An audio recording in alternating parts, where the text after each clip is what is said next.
Hi. So today I'm going to be talking about one of the new piercings I just got. I think I got it on the 11th of this month, and it's November 2016. In case anybody's watching this from a while ago. Sorry for the moving around. I am on my phone. I currently don't have a laptop. My dog's kind of messed it up, so let's just jump right into it. I got my tongue pierced. I got it done on the 11th. I got it done in Costa, Mesa. I got it done at the studio on 17th Street. It's called Barbella Studios. It's just a piercing shop, so all they do is piercings. They have, I think, right now 3 different piercers. I went to Stefan von Frankenstein. He did mine. He's done most of my piercings. If you're in Orange County, I would go there. Super good prices. They're really knowledgeable about what they're doing. They're all certified. All they do is piercings, so they're really good at what they do. On a pain scale, it didn't hurt too bad. I do have a bunch of other piercings, tattoos and stuff like that. So I do kind of have a higher pain tolerance than normal people do. But out of a 1 to 5, I would say maybe pushing it would be a 3. I took my little sister and she went first. So I kind of got to see her do it, and it kind of looked a little bit scary. But like I said, I have piercings and tattoos and whatnot, so I was kind of expecting it. My tongue did bleed a little bit.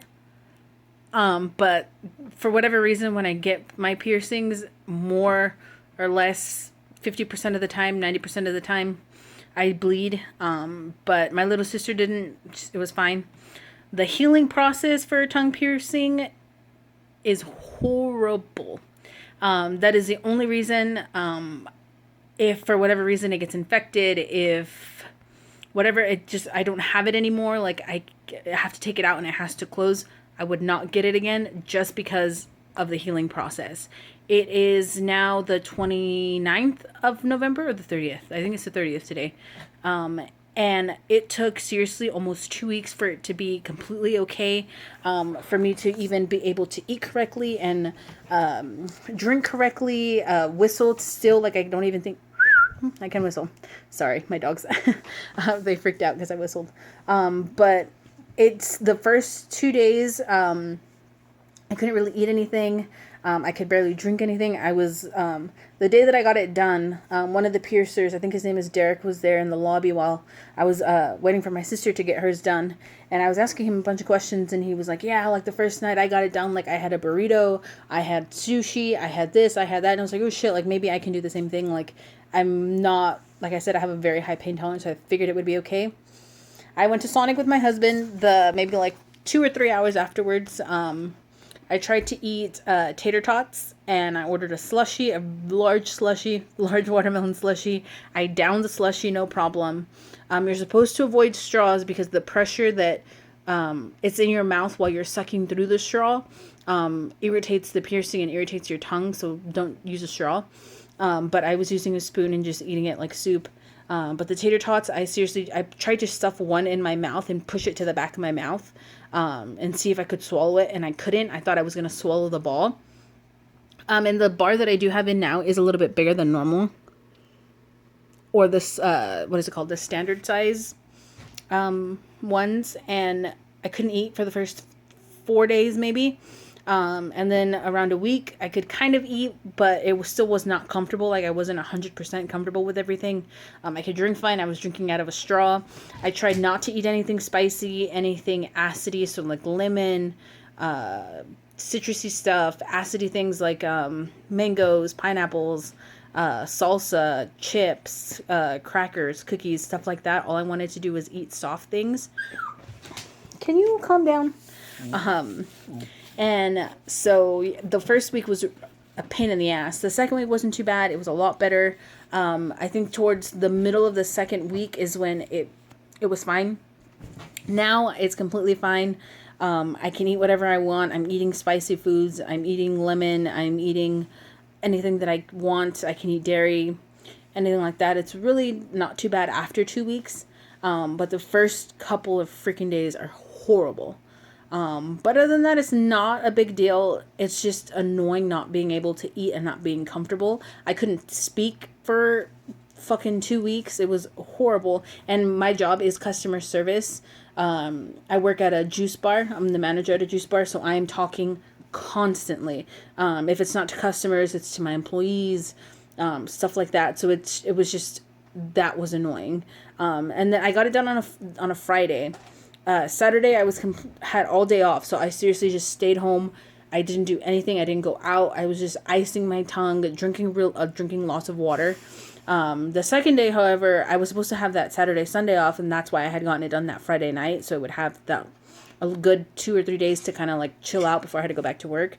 Sunday, one of my employees called out. Nobody else could cover the shift, so I had to go in, and it was horrible.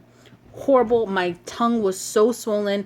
Everybody thought I was in a pissy mood because I wasn't communicating. I wasn't talking to anybody. I had a headache from not eating. My tongue was super swollen. It was just all around a shitty day, and I had to work.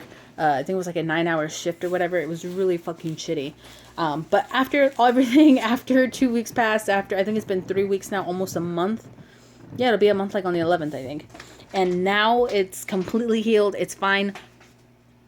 I can move it around everywhere. Like the first couple weeks, I couldn't like get in to lick like inside my gums or move my tongue where I wanted it to.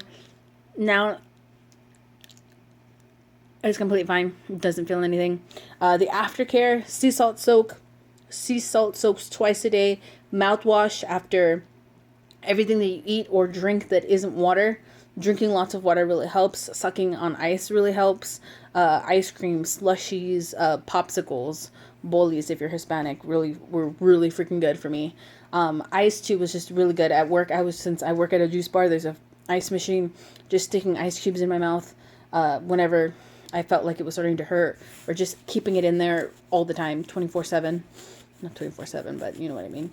But other than that, really good piercing, really cool. I paid, I think for the piercing and the standard jewelry, I want to say was $64.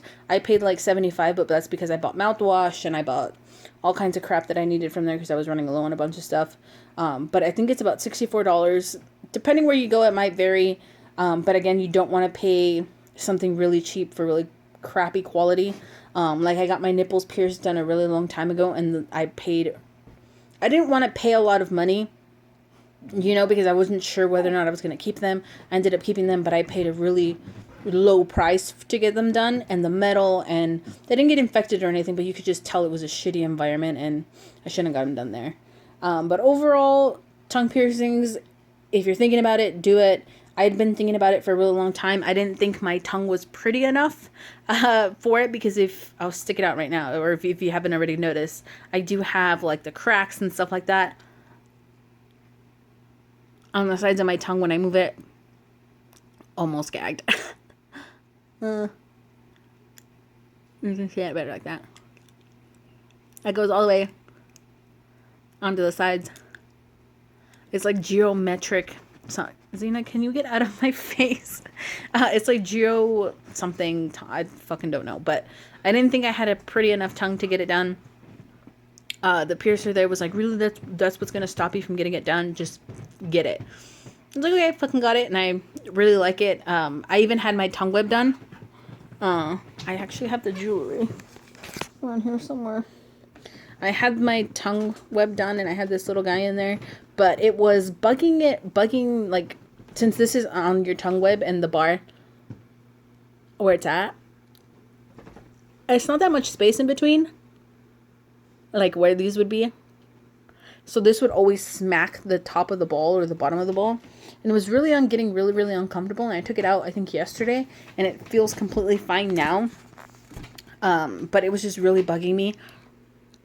I'm hoping that the little hole doesn't close. But if it does, it's fine. The tongue web wasn't a big issue to get done. So not a big problem. But overall, if you're thinking about getting it done, fucking do it. I don't see why you shouldn't get it done. Just get it done. Healing wise, it's a pain in the ass, but it's kind of worth it. I think so. If it were for any reason to go sour, or I would have to take it out, or it would close for any reason, I wouldn't get it again, just because of how long it took to fucking heal, and the process for that was horrible. I couldn't even kiss my husband. Like, it just, any kind of pressure on my face, sleeping a certain way was really bad. My tongue was so swollen that like it was forming to the sides of my teeth, and I had like ridges all over the place. My tongue turned white from all the mouthwash that I was using. It just wasn't a happy time. I wouldn't go through it again, but was it worth it? Yes, it was. I haven't changed the bar out yet. I haven't had time to go and buy one or order one. I want to go and look at them instead of just ordering them like on Amazon or something. But there's a lot of different things that you can do with it. So if you're thinking about getting it done, get it done. If you have any questions that I may have not have answered, or if you want to know anything else, I did just dye my hair. That's why my hands are a weird green color. Thank God my forehead isn't all kinds of colors because it was earlier. But yeah, other than that, if you guys have any questions or comments, go ahead and leave them down below. Have a good night, guys.